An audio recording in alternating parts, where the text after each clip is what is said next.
riapriamo questo asset della città che è una operazione, mi pare, grandemente attesa dalla città in generale, dalla filiera turistica. Poter dotarsi di una struttura come questa funzionalizzata in un tempo in cui in tutto il territorio siciliano strutture di queste non ne esistono, e in un momento in cui con Valle dei Templi abbiamo superato, come è notorio, nel 2017 il sito più visitato, che era il Teatro Antico di Taormina, che passa al secondo posto, e al primo posto ci siamo noi con Valle dei Templi. È un bel segno che in un momento in cui si va avanti dal punto di vista dei flussi turistici e della nuova capacità di attrarre gente che viene da fuori e di nuove possibilità culturali, si abbia una struttura di questo tipo.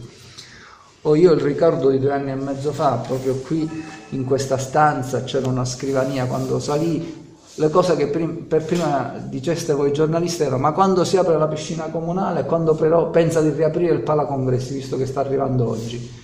E dicemmo: Palacongressi e la piscina comunale saranno riaperti. Ecco, mi pare di poter dire che con contributi diversi, avendo agito sulla regione per il Palacongressi, con le terziarizzazioni per la piscina comunale, gli impianti sportivi, tutta una serie di strutture d'Agrigento, da chiuse, transennate, si stanno riaprendo, e quindi credo che questo sia un buon segno. Se lo leghiamo al fatto che il 2017 ha significato in termini di flussi turistici un più 24%,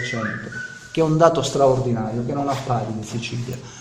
e il gennaio del 2018 al 31 gennaio abbiamo chiuso, sarà un dato parziale, però è pur sempre significativo, perché solitamente è un mese pressoché morto, noi abbiamo avuto un incremento del 29% rispetto all'anno precedente. Allora il trend è assolutamente positivo, lo dobbiamo incoraggiare, diventando tutti cittadini culturali.